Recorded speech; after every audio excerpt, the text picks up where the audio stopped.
Hello everyone, welcome back to my channel. তো আবারও নিয়ে চলে এসেছি তোমাদের সাথে নতুন একটা ব্লগ শেয়ার করব বলে।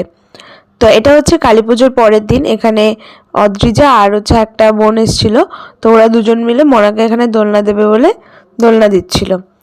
তারপরে আমাদের নেমন্তন্ন ছিল পিসির বাড়িতে, তো সেখানেই গেছিলাম খাওয়া দাওয়া করতে। আর এই যে দেখো ও হচ্ছে দিচ্ছিল। তো তেমন কোনো ভিডিও সেদিন আর শ্যুট করা হয়নি দিনের বেলা। তারপরে সন্ধে হয়ে গেছিলো, খাওয়া দাওয়া করে একটু রেস্ট নিয়ে সন্ধেবেলা গেছিলাম হচ্ছে ঠাকুরের মণ্ডপের ওখানে।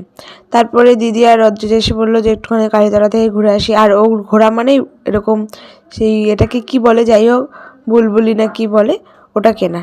তো তারপর ওকে কিনে দিলাম। আর এখানে ওর মামা ওরা নাচছিল, তো ওখানে ও গেছিলো। তারপর আবার বাড়িতে আসার পর আমরা এখানে বাজি ফাটাচ্ছিলাম, ও ফাটাচ্ছিল, তারপর আমরাও ফাটিয়েছি। তারপরে আর কোনো ভিডিও শ্যুট করা হয়নি। এটা হচ্ছে তার পরের দিন সকালবেলা এসে দেখো এখানে লিপস্টিক নিয়ে বসে পড়েছে, লিপস্টিক পরবে।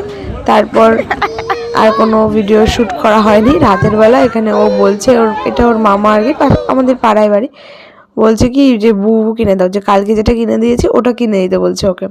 আর এখানে শুরু হয়ে গেছিলো খেলা প্রতিযোগিতা হচ্ছিল, হাঁড়ি ফাটানো। তারপরে একটু কালীতলায় গেছিলাম। আর একে দেখো, এই মনে হচ্ছে পুরো পা মেপে রেখেছে আগে থেকে, তাও কোনো লাভ হয়নি। হাঁড়ির অনেকটাই কাছে গেছিলো, কিন্তু একটুর জন্য হাঁড়িটা ফাটাতে পারিনি। তারপর আমিও নাম দিয়েছিলাম মোমবাতিতে।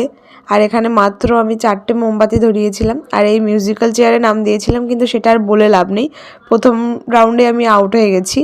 তারপরে নাচানাচি হচ্ছিলো। তো এভাবেই দিনগুলো কাটালাম। তো আজকে ব্লগটা কেমন লাগলো অবশ্যই জানিও। বাই।